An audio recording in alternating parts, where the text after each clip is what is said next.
Bienvenidos a su programa Derecho Familiar.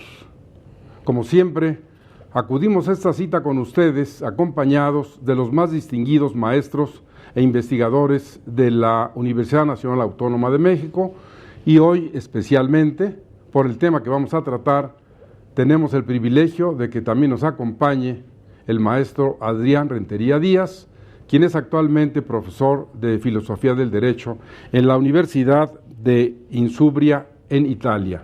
Maestro, bienvenido, muchas gracias. Gracias, maestro. El maestro Rolando Tamayo Salmorán, profesor emérito de la Universidad Nacional Autónoma de México, quien, cuantas veces lo solicitamos para que nos apoye en esta actividad, siempre dice presente, y aquí está, a quien le reitero mi agradecimiento por su extraordinaria presencia y, como siempre, ilustrarnos en este tema. Maestro. Gracias. Y también el maestro Guillermo Estrada Adán, quien, por supuesto, ha estado con nosotros en otros programas, hemos tratado otros temas y hoy le agradezco al maestro que esté con nosotros, como siempre, Gracias en este foro tan importante. Gracias a usted, doctor. Bueno, pues hoy vamos a dialogar con ustedes sobre un tema importantísimo para México, para las familias mexicanas, para quienes en un momento dado estamos viviendo en este régimen de derecho y mostrando esa gran preocupación los diferentes órganos legislativos, y en el caso específico quiero hacer un reconocimiento al Senado de la República Mexicana, porque con fecha 8 de abril del año pasado, 2010, aprobaron una serie de reformas fundamentales en derechos humanos.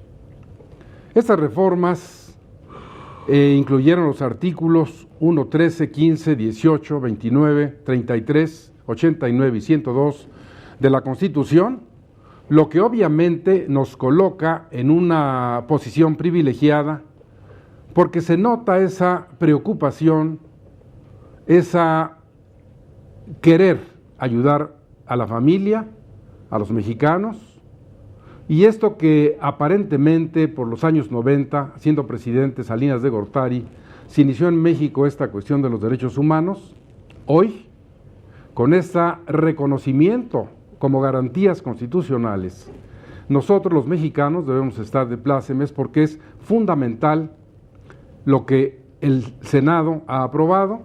Incluso vale la pena señalar que se aprobó por unanimidad, eventos que no se dan con frecuencia y mucho menos cuando se trata de estos derechos humanos fundamentales.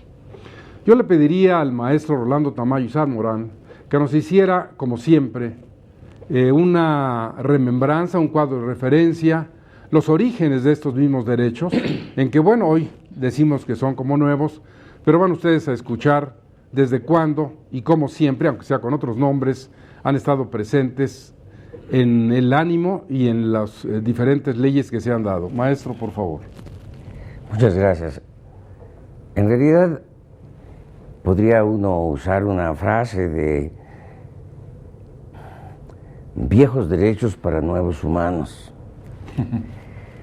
Desde la antigüedad clásica, la idea de la protección de la dignidad humana fue siempre una característica por la cual se luchó notablemente,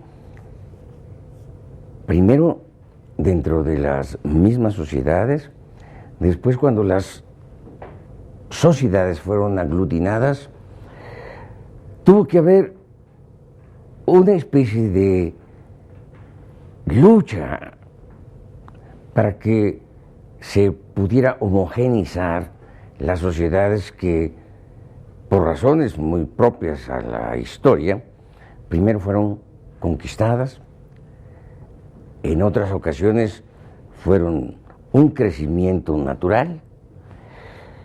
Ustedes recordarán el episodio de Esparta y los iliotas. Bueno, fueron los propios griegos que no soportaban la idea de que hubiera esclavos griegos entre los griegos. Y esa lucha por la idea de que todos fueran ciudadanos fue realmente impresionante, que se puede decir que las ideas de la personalidad y de la fuerza de esa imagen se plasmó en Solón. Solón, muy probablemente, siguiendo ya toda esta tendencia, tenía que manejar una sola posibilidad. Los griegos tenían esa imagen. Es mejor ser griego porque uno no puede vivir en satrapías persas. Porque uno no puede ser en satrapías persas más que súbdito. En cambio, en las poleis griegas era ciudadano. Y la gran diferencia entre ser ciudadano y ser súbdito es toda la vocación de participar en la comunidad como un ser humano,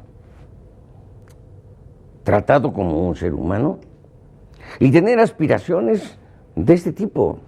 La democracia ateniense o la de Turi, por ejemplo, hacía que el hombre tuviera siempre la disponibilidad de su participación ciudadana.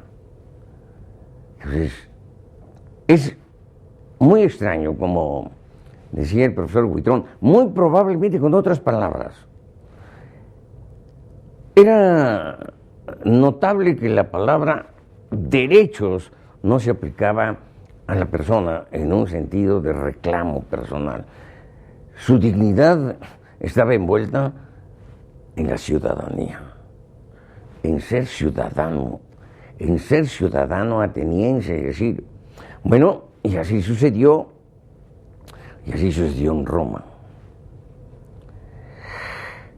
Tanto que tuvo que haber una constitutio antoniniana de civitatis en la que se le tenía que conceder a todos los individuos que participaban en la administración, en el ejército, es decir, y en el comercio romano, la ciudadanía.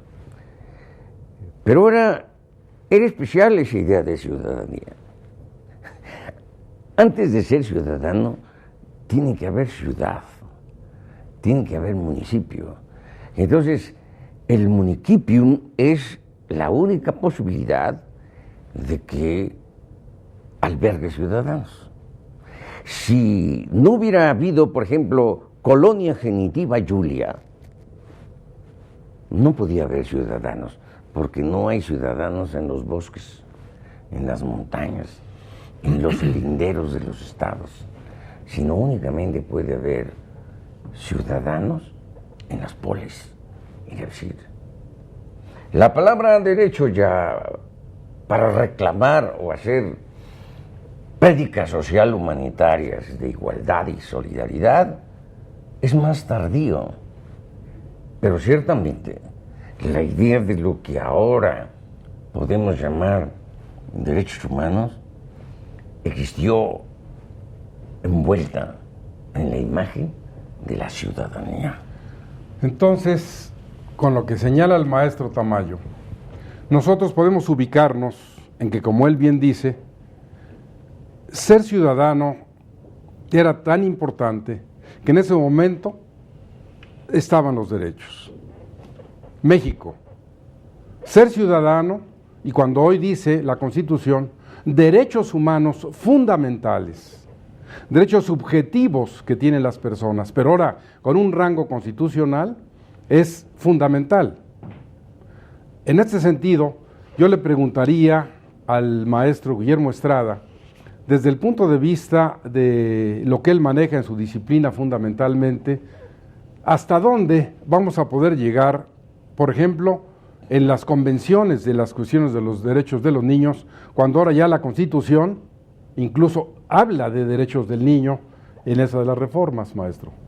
Muchas gracias, maestro. Yo quisiera anotar primero que esta teoría, el desarrollo histórico de los derechos humanos transita o se dirige al derecho internacional después de la Segunda Guerra Mundial.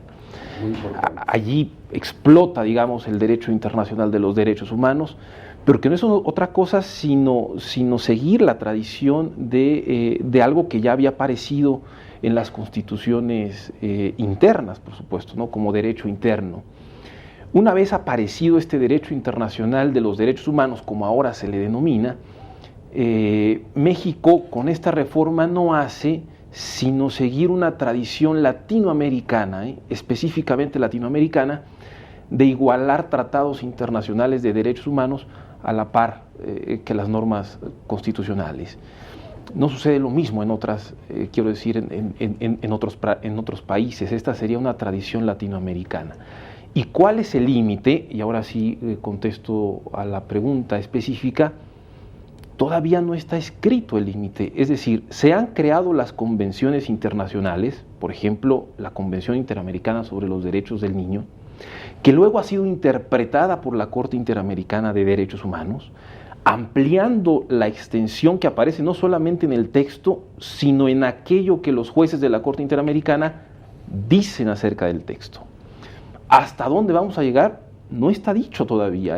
Pero está. Pero está, evidentemente, claro. Y lo que quiero decir es que ha crecido, se ha desarrollado. Entonces quiere decir, en esa hipótesis que el maestro Estrada maneja, que si comparamos lo que decía el maestro Rolando Tamayo con lo que él apunta, este antecedente griego y este preciso después de la Segunda Guerra Mundial, viene muy a propósito para que podamos escuchar al maestro Adrián Rentería Díaz, quien, como ya les dije, él es profesor en Italia, en una universidad muy importante, y ahora, aprovechando su estancia en México, es que lo hemos invitado. Y además, yo quisiera específicamente, maestro, preguntarle cómo ve desde la perspectiva, porque normalmente cuando uno está afuera, a veces tiene una percepción distinta a los que estamos permanentemente aquí, de estas reformas, de esta moda que ahora parece que está tomando cartas constitucionales de los derechos humanos, y qué ocurre, por ejemplo, en Italia o en Europa en general. Gracias, maestro. En efecto, es importante lo que usted señalaba, es decir, que estando fuera de una realidad se tiene una perspectiva a veces diferente, que no tiene que ser necesariamente mejor ni peor, pero diferente, ¿no? En este caso, mi experiencia después de varios años en Italia me hace pensar, por ejemplo, que las reformas que se actúan a nivel constitucional para tratar de implementar viejos o nuevos derechos, como decía el maestro Tamayo, pues puede ser un camino con varias dificultades, porque en realidad hay tendencias muy fuertes en Italia, en México, en España, tendencias filosóficas y teóricas mediante las cuales en realidad se pone en entredicho la potencia normativa de la Constitución. Dado que la Constitución, se dice, consta de principios, de valores muy amplios, en realidad es un programa que se puede discrecionalmente o no actuar por parte del legislador, ¿no? Lo que pone en entredicho precisamente la potencia normativa de la Constitución. Lo que quiero decir es que es importante, de cualquier manera, el reconocimiento de derechos viejos y nuevos a nivel constitucional, pero es más importante quizá el plano de las garantías, porque a nivel constitucional, claro, se proclama un derecho muy solemnemente, puede sonar muy bonito y muy alentador para los juristas y para los ciudadanos, pero en realidad, si no existen las garantías concretas que establezcan los deberes de quién tiene que hacer cumplir ese derecho constitucional, y cuáles son eventualmente las sanciones para en el caso de que no lo actúe, pues los derechos se convierten en esta entidad muy fantasmal, abstracta, bueno, y casi se quedan como derechos de papel, como alguien señala. Pero es muy importante lo que apunta el maestro Adrián Rentería, porque ustedes ya tienen estos primeros 3 puntos de vista sobre la misma materia, antecedentes, época más moderna, este enfoque que un poco, pues sí, abstracto, pero yo antes de irnos a un corte le diría al maestro Adrián Rentería que para mí, desde el punto de vista jurídico, es un avance importantísimo para los mexicanos que podamos hoy tener en esos artículos, en estas reformas constitucionales, esas expresiones sobre los derechos humanos que incluyen la familia, los niños, y que después de un corte vamos a regresar con el maestro Rentería para que escuchemos específicamente, por ejemplo, hoy que está tan de moda Italia, qué pasa con los derechos humanos en este país.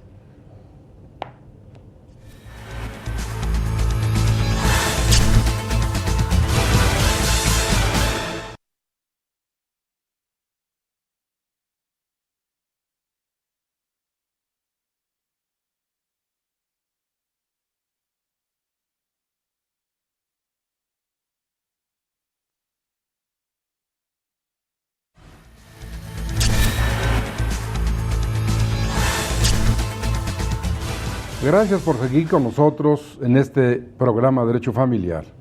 Como usted escuchó, estamos hablando precisamente de estos nuevos derechos humanos constitucionales en la parte que más se vinculan con la familia. Decía el maestro Adrián Rentería antes del corte, este enfoque desde el punto de vista de las legislaciones europeas, específicamente en España y en Italia. Entonces yo retomaría con él la palabra para que nos siga disertando, diciéndonos cuál es esta situación actualmente en el caso específico de Italia, qué tratamiento, por ejemplo, es malo comparar, pero en este momento, en que esta reforma de México el 8 de abril del año pasado y que el mes que entra, abril, ya tendrán que haberse puesto en vigor las leyes reglamentarias que los propios transitorios han señalado, ¿cómo estaríamos, maestro? Bueno, la situación en Italia, quizá también en otros países europeos de los que tengo noticias, pues es muy, últimamente en lo que respecta a los derechos humanos, se ha visto sometida a dura prueba por parte de las presiones migratorias. Por parte de las presiones migratorias que a partir de la caída del muro de Berlín y con las crisis que se dan en diferentes partes del mundo, han hecho que en Europa lleguen ondas muy fuertes de personas provenientes de otros países, lo que ha puesto en entredicho el tejido de los derechos humanos y que haya puesto muy evidente la distinción entre los derechos de la persona, es decir, los derechos que podríamos decir derechos humanos de los que somos titulares solo por el hecho de ser personas, y los derechos de la ciudadanía, los derechos ligados, es decir, al estatus de ciudadano que los estados europeos atribuyen a sus ciudadanos y que, al contrario, les niegan a los filipinos, a los africanos del norte,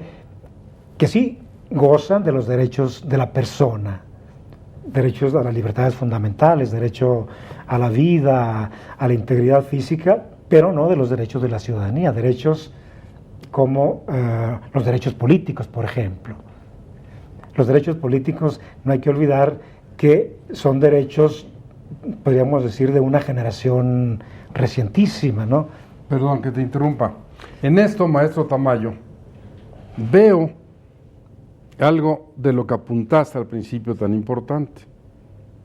En estos movimientos migratorios en X países, pues vienen a quedar como en las satrapías que mencionabas, que al no ser ciudadanos, pues estos qué derechos tienen. ¿Cómo? ¿Es nuevo esto? Tú lo señalaste hace cuántos años. Bueno, el problema de la migración de la actualidad, podría decir, para Europa proviene de la decolonización. El problema de la decolonización sufrió una trampa cuando, por ejemplo, el gobierno británico le concede la ciudadanía a pakistanos, a gente de la India, a gente de Birmania, a gente de... El problema es que tienen toda una idiosincrasia completamente distinta y bueno, y la migración natural es irse a la metrópoli. Irse a la metrópoli porque primero tienen la ciudadanía y pueden transitar por todo el Commonwealth sin ningún problema. Pero llegan allá y no son tratados igual. Tienen que formar guetos, tienen que estar apartados, son apartados no obstante que gozando de la ciudadanía británica y teniendo todos los derechos de cualquier inglés, sin embargo, no pueden participar de la vida común y corriente y aspirar a puestos públicos. Es muy famoso lo que tuvo que hacer un juez inglés que dio origen a la teoría de la conscious objection, de la objeción de conciencia. Los pakistanos y también los indios, por razones religiosas, tienen que usar turbante. Un buen día el gobierno británico, me imagino que muy acertadamente, decidió que no podía manejarse motocicleta si no se tenía un casco específico de ciertas características, etc. Y el único trabajo al que podía aspirar un pakistano era repartir pizzas, era repartir salchichas, yogures, y todos usaban turbante. Y bueno, no había fábrica que hiciera cascotes así. Y por supuesto, ninguno de ellos, por razones absolutamente religiosas, muy propias de lo que la libertad de culto debe decir, tenían que conservar su turbante. Entonces, un juez inglés, muy consciente de que la libertad de culto tiene que ser privilegiada sobre cualquier decisión administrativa, y esto importa mucho en la idea de lo que decía Adrián, es decir, ¿qué tanto es posible que simplemente así declaraciones programáticas las puedan llegar a aplicar en ese sentido? Ahora sí se volvió un derecho constitucional, no prima facie, sino un derecho constitucional aplicado por los jueces. Tiene que privilegiarse la libertad de culto y no una disposición administrativa que les impedía a ellos prácticamente trabajar. La libertad de culto. Qué importante. El juez decide que ellos podrán manejar su motocicleta y decir, aunque no usen casco. Y esa idea de la conscious objection, la objeción de conciencia y todas las otras herramientas que se han construido precisamente para privilegiar la aplicación de los derechos humanos han sido judiciales. Entonces, en esa medida es muy importante que las declaraciones constitucionales produzcan el efecto así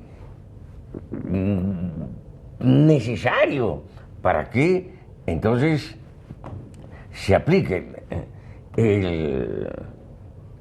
Los romanos decían, no nos convence el jus dicere, nos convence el jus redere, nos convence el derecho que se aplica, no el que se pronuncia. Y en esa virtud es muy importante que las autoridades judiciales y las autoridades administrativas estén muy conscientes que tienen que aplicar esas disposiciones, porque si no, esas disposiciones lamentablemente se tendrían que volver hojas de papel. Bueno, es importantísimo porque esta afirmación del maestro Tamayo nos lleva un poco a que usted sepa específicamente el texto del nuevo artículo primero constitucional, y le pediría al maestro Guillermo Estrada, en esta parte precisamente cuando dice que en virtud de esto diferencia el derecho de la garantía, y dice todos con ese derecho y con esta garantía constitucional que hoy está en el artículo primero. Y en la parte específica que le preguntaría al maestro Estrada es donde dice, y los tratados internacionales de los que México forme parte, pero además transeúntes, nacionales o extranjeros en México, gozarán, dice la reforma, de todas estas garantías y estos derechos. Entonces hablamos de derechos humanos, ahora incorporados a la Constitución, y tienen esa garantía. ¿Hasta dónde va a llegar el alcance del tratado, de acuerdo a lo que nos va a decir el maestro Guillermo Estrada? La fórmula que adopta la actual reforma a la Constitución es amplísima. Es decir, el derecho parece ser que se supera esta dicotomía entre ciudadano y persona, porque todos aquellos que transitan en territorio mexicano tendrán los derechos consagrados, por supuesto, en la Constitución, y además las garantías. Eso es importantísimo. Eso es importantísimo por un lado. Por otro lado, y contestando a la pregunta y además rescatando esta idea de la aplicación judicial, me parece que se tendría que volver a la idea de lo colectivo. Es decir, los individuos tendrán un acceso realmente a la protección de sus derechos en la medida que los jueces resuelvan las controversias. Claro, para acceder a los jueces hay que tener la garantía, y ya está dada. Los jueces dirán que antes de la reforma constitucional todo podía entrar por garantía de legalidad, por vía del artículo 16 constitucional, dado que los tratados internacionales, según el 133 de la Constitución, ya conformaban, incluso como dice el texto, ley suprema de toda la Unión. Sin embargo, el mérito de la reforma es desde luego, desde el punto de vista lingüístico, fundamental. Ahora los tratados internacionales ya tienen una garantía que además es nuestro máximo triunfo, y que es el amparo. Y se tendrá que ir a los jueces por vía de amparo. Y al final los jueces tendrán que ver la aplicación exacta en cada caso. De tal forma que ahora los litigantes podrán decir que se viola el artículo 4, por ejemplo, el derecho a la vida de la Convención Americana, o se viola el artículo 8 de la Convención Americana, que es derecho al debido proceso, o se viola el artículo 13, que es libertad de expresión de la Convención Americana, porque se ha ampliado no solamente el derecho sustantivo, sino también la garantía. Y ahí viene la carga, por decirlo así, al organismo judicial. Ahora son los jueces los que tendrán que interpretar y hacer este tipo de precisiones en el momento de resolver la controversia. Y si me permite, yo apostaría a una idea de lo colectivo. Ya lo comentaba y bien el doctor Tamayo al inicio, ¿no? Los ciudadanos en Grecia tenían derechos en la medida que pertenecían a una comunidad. Luego eso se borró con la aportación de los franceses y el individualismo. Era el individuo el que importaba, y solamente el individuo. Quizá con esta aplicación judicial podamos volver a la idea de que el individuo lo es en la medida que participa dentro de una comunidad. Y me acerco todavía más respecto de los niños, por ejemplo. los niños necesitan ser protegidos en la medida que pertenecen a otra comunidad de vital importancia, de menor categoría en cuanto a número que una comunidad estatal, que es la familia. Bueno, es muy trascendente. Es un factor sine qua non, porque ahora voy a referirme específicamente a algo que ya trató el maestro Estrada y que usted debe conocer textualmente. Ha sido del dominio público de abogados y no abogados que la Constitución hizo una reforma en el artículo 4 en 1974, cuando el constituyente determinó que deberían otorgarse garantías constitucionales a la familia, y específicamente el artículo 4, donde se dice, entre otras cuestiones, que toda persona tiene derecho de manera libre, responsable e informada a determinar el número y el espaciamiento de los hijos que desea tener, y sigue y dice que el Estado protegerá la organización y desarrollo de la familia, punto. No teníamos otra referencia más que esta, pero ¿qué ha pasado con las diferentes clases de familia? Porque no podemos hablar de una familia monogámica, de una familia derivada del matrimonio, porque ¿quién puede dudar que hoy en México, en las leyes de derecho positivo vigente, se regulan diferentes clases de familia? Por ejemplo, el matrimonio de personas del mismo sexo es una familia, pero los heterosexuales, los hombres o solo el de mujeres, el concubinato hoy de hombres o de mujeres, la adopción plena, donde un hombre soltero tiene derecho de adoptar, y por supuesto, lo que sigue señalando las leyes reglamentarias. Pero el legislador, el Senado de la República, nuevamente en abril del año pasado, como dije antes, ha tocado, entre otros, el artículo 29 de la Constitución, un párrafo fundamental que lo voy a leer para ustedes porque es muy importante y también para quienes tengo el honor de que nos acompañen. En este artículo dice, por ejemplo, que en ningún caso podrán restringirse o suspenderse el ejercicio de los derechos a la no discriminación, al reconocimiento de la personalidad jurídica, a la vida. Atención, que ahora tenemos aquí algo que en el pasado se decía, la capacidad de goce se adquiere con el nacimiento, se pierde con la muerte, pero para ser persona hay que nacer vivo y viable, ser presentado al registro en las próximas 24 horas, etcétera, y de ahí vinieron algunas derivaciones como esta del Distrito Federal, donde se permite abortar hasta las 12 semanas.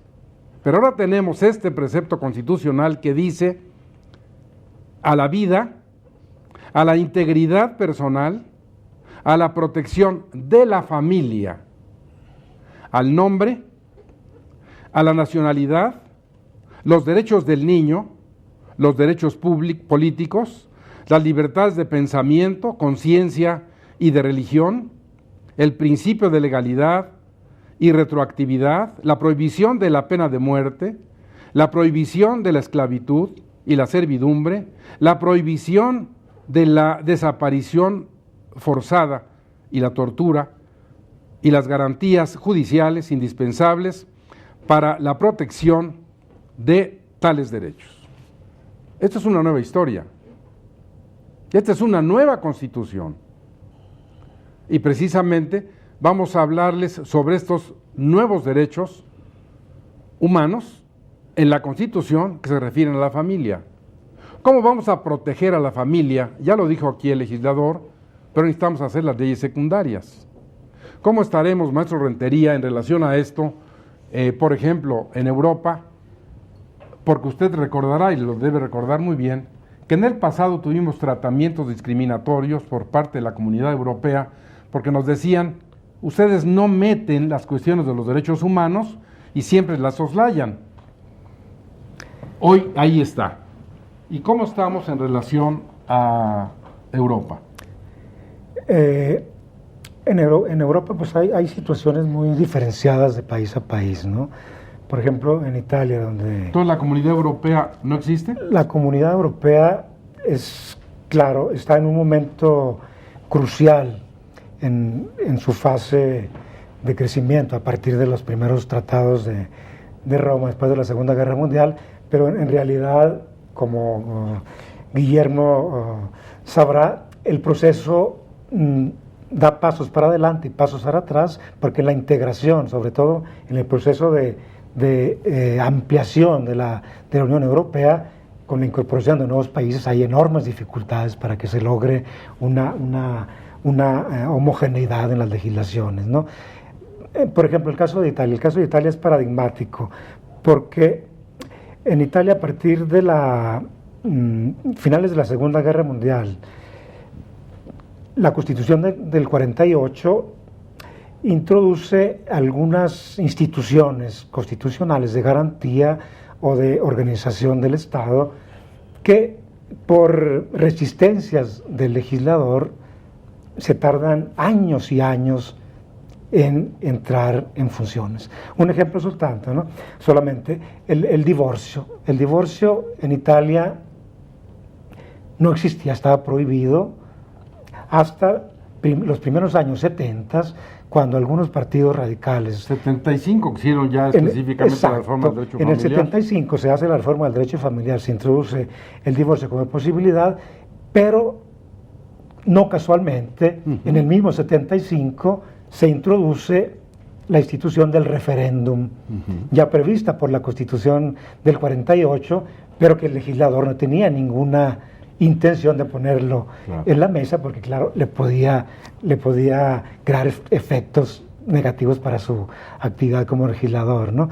Entonces, esto ha producido en Italia, y también, claro, por la cercanía con el Vaticano, una situación que no se puede, por ejemplo, paragonar con la situación española, ¿no? Donde después de la muerte de Franco han superado, en mi opinión, para alguien quizá tenga otra opinión, muchas ideas antiguas. ¿Pero no crees que ya le dieron la vuelta 360 grados para quedar igual? Ni siquiera 180. Para, sí, dar la vuelta completa, ¿no? Digo, ahora con lo que tenemos... Pero, por ejemplo, en lo que hace a la procreación asistida, ¿no?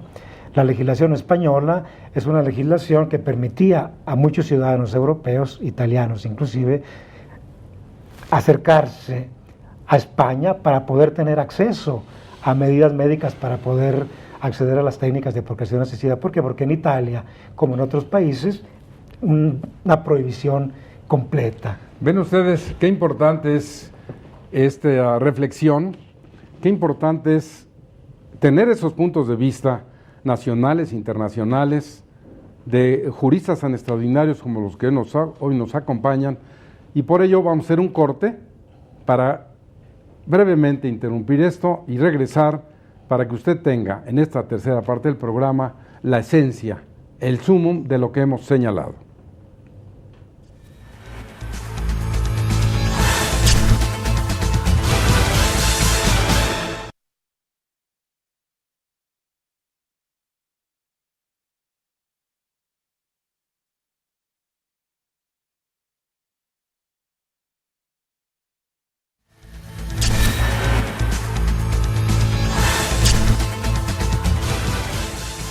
Gracias por seguirnos dejando llegar a su hogar en este importante tema de los derechos humanos fundamentales en la Constitución y cómo están vinculados con la familia.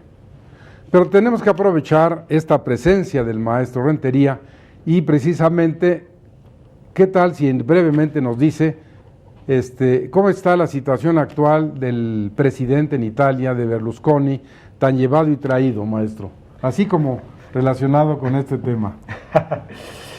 Este es un tema pues muy que me toca muy de cerca, un tema muy complejo, porque la actual mayoría política, de la cual Berlusconi es la expresión como primer ministro, han logrado tener esta mayoría por su cercanía, por regalías que le hacen al Vaticano. Por ejemplo, en el pago de impuestos. Y sobre todo también por por la idea de esta fuerza política que cambia nombre continuamente y que no sabría ahora decir cómo se llama el partido de Berlusconi, es decir, en presentarse como una fuerza política que defiende los valores de la familia. Que resulta un contrasentido. Que resulta un contrasentido porque el Congreso y la mayoría política de Berlusconi, para decirlo en términos así muy sencillos, en su cúpula son todos divorciados o que viven en unión libre, ¿no? Y sobre todo Berlusconi, ha llegado la crónica también a México, ¿no? Ha tenido infinidad de problemas por cuestiones de carácter probablemente ligados a cuestiones de enfermedad, de adicción sexual. Bueno, pero a los 84... tiene solamente 75 casi. Bueno, pero de todas maneras no cambia mucho, ¿no? Es una garantía no cambia tener mucho, esa edad, ¿no? y que tenga esa adicción. Ahora, perdón, el maestro Orlando Tamayo, que sugirió precisamente este cuestionamiento, ¿qué dirías al respecto a lo que dice el maestro? Bueno, no, el problema adicional de, un poco viéndolo desde el otro lado del Atlántico, bueno, Berlusconi es un individuo que se hizo de una gran popularidad y dinero a través de la televisión, tuvo sus propios canales que se establecieron y se difundieron por toda Europa, y un buen día se lanzó, cuando tuvo el suficiente dinero y el apoyo del Banco Ambrosiano y el apoyo del Vaticano y esas regalías de la Iglesia, cuando intervino la Iglesia es la que tiene a Berlusconi en el poder. Y no ha podido pasar una moción de censura porque la Iglesia ha impedido prácticamente desde el púlpito, hace que no pueda pasar una moción de censura en el Parlamento. La última ocasión, es decir, era casi imposible que no hubiera una moción de censura hasta que intervino la Iglesia. Y entonces Berlusconi sigue allí en la medida en que puede tributarle al Vaticano una gran cantidad de regalías y el Vaticano luchar afanosamente porque Berlusconi no caiga. A ver. ¿Y entonces? Es el Santana de Italia. Muy bien. Exactamente lo que pasó aquí cuando la Iglesia levantó a los polcos, iba a decir, y no dejó caer a Santana en 3, 4 ocasiones, no obstante todas las idioteces que pudo haber pasado en esa administración. Bueno, es muy importante, Guillermo, porque vamos en esta tercera parte.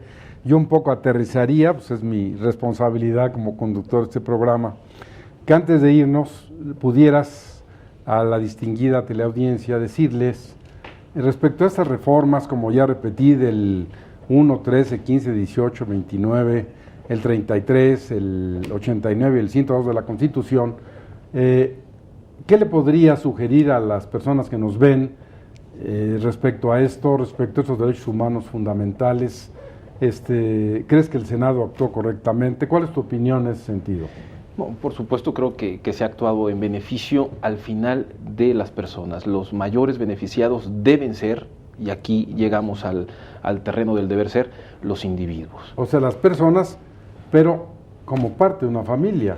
Claro, es tan como parte importante, ¿no? de una comunidad a la que se pertenece en sentido amplio, referido al Estado, pero luego también comunidades pequeñas como la familia. Y me parece que la apuesta seguirá siendo la vía judicial.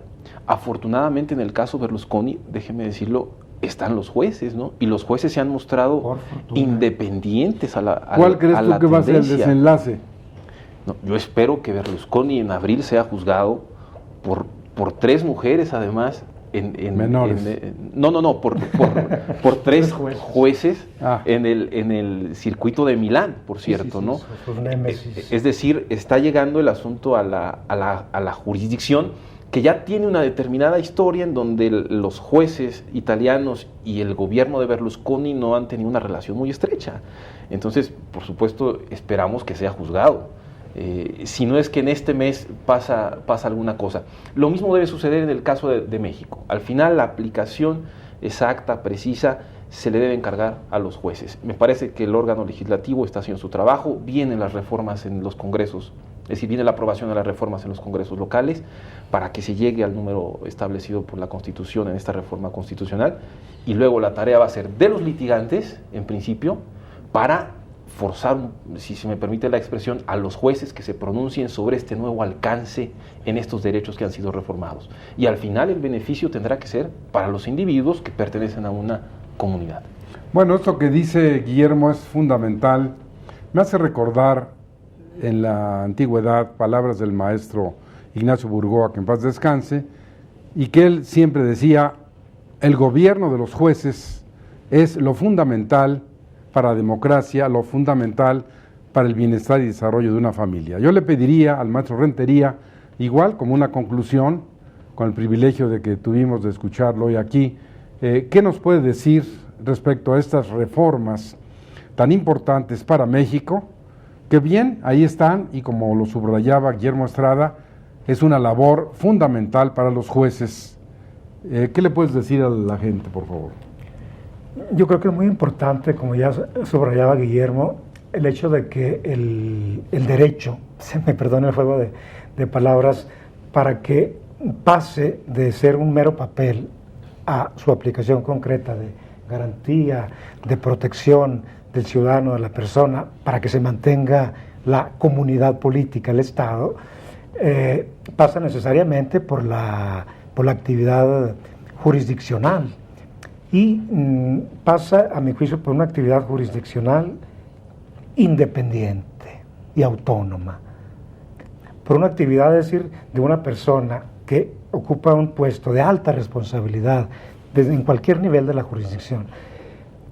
Una responsabilidad enorme en el plano de las relaciones entre los ciudadanos, y que no puede ejercerse, según mi propio parecer, si el juez o teme a alguien, tiene temor de alguien, o se espera un favor de alguien. Es decir, pasa necesariamente esto que estoy diciendo por una aplicación del juez completamente y absolutamente autónoma, independiente de cualquier otra forma de poder político, y sobre todo independencia de sí mismo, ¿no? De no dejarse llevar por sus prejuicios, por sus propias ideas, sino por lo que dice el derecho, que ha de ser interpretado, por supuesto, ¿no? Pero que en muchas ocasiones indica senderos, indica pautas a seguir. Muy bien, maestro Tamayo, como una conclusión de este importante programa, los temas que hemos tocado, ¿qué le dirías a la distinguida audiencia? Bueno, creo que en esto surge una analogía muy clara con los juegos. Es decir, todos los juegos tienen una regla fundamental, una Grundregel, es decir, solo se valen jugadas del juego. Si eso es así, entonces las judicaturas tienen que jugar solo jugadas del juego. No se valen otras jugadas. Sí, se tienen que utilizar jugadas del juego. ¿Qué tiene que ser un juez? Con esa independencia incluso de sus propios prejuicios, lo único que tiene que hacer es jugar jugadas del juego. Quien quiera jugar ajedrez y ganar al ajedrez, podrá matar al otro, pero no ganó en el ajedrez. En el ajedrez se gana con jugadas del juego, en el backgammon con jugadas del juego. En el derecho solo se deben manejar jugadas del juego, y eso lo tienen que hacer los jueces necesariamente, convirtiendo en jugadas aplicadas lo que ahora, hasta ahorita, es prima facie constitucional. Sí. Bueno, pues es una conclusión importantísima porque, como ven, diferentes opiniones convergen porque hoy tenemos un reto, pero fundamentalmente, como lo ha apuntado el maestro Estrada, el maestro Rentería y lo ratifica el maestro Rolando Tamayo, estamos en manos del Poder Judicial. El Poder Judicial tiene que honrar su papel tan importante, porque precisamente esa gran responsabilidad de aplicar y hacer efectivas las leyes, usando esa metáfora del maestro Tamayo, de que si son reglas de juego, pues tiene que seguir con esas reglas. Otras hacen que eso no tenga un sentido. Tenemos nuevas reformas. Me hace recordar un poco lo que en otros programas decía el maestro Rolando Tamayo, cuando se refería a los griegos, que fueron capaces de desarrollar tantas artes, la literatura, etcétera, y cómo en derecho fueron siempre muy razonados, hicieron lo que debían y no en lo que estamos hoy en día. ¿En qué estamos? En que es una especie de producción legislativa, tantas leyes que estamos oyendo como hoy se dan nuevas, ¿para qué? Para resolver los problemas derivados de las leyes anteriores.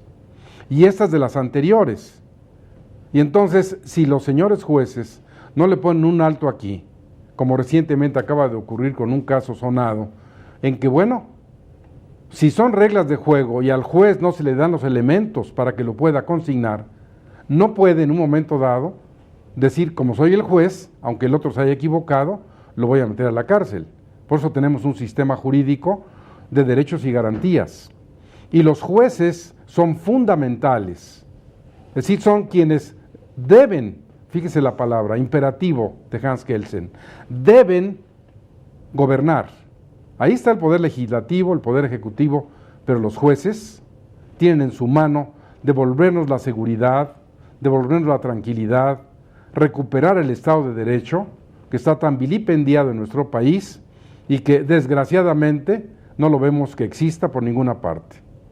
Hoy, antes de despedirnos, quiero públicamente agradecerle al maestro Adrián Rentería su tiempo, que nos haya permitido que esté con nosotros en este programa, a Guillermo Estrada, que siempre con su sabiduría, sus reflexiones, le pone el toque importante, y el maestro Rolando Tamayo, que normalmente siempre está con nosotros, está firme, presente para todas estas cuestiones que son fundamentales. Por hoy les agradecemos recibirnos en su casa, su generosidad, y como siempre recuerde, el correo electrónico jhuitron@derechofamiliar.net está a sus órdenes, y el 56 39 22 35 para que nos llame, nos diga qué opina, como siempre, a quién quiere ver en estos programas, de qué tema quiere que hablemos, y lo vamos a hacer con mucho gusto. Por hoy, muchas gracias y nos veremos en la próxima emisión.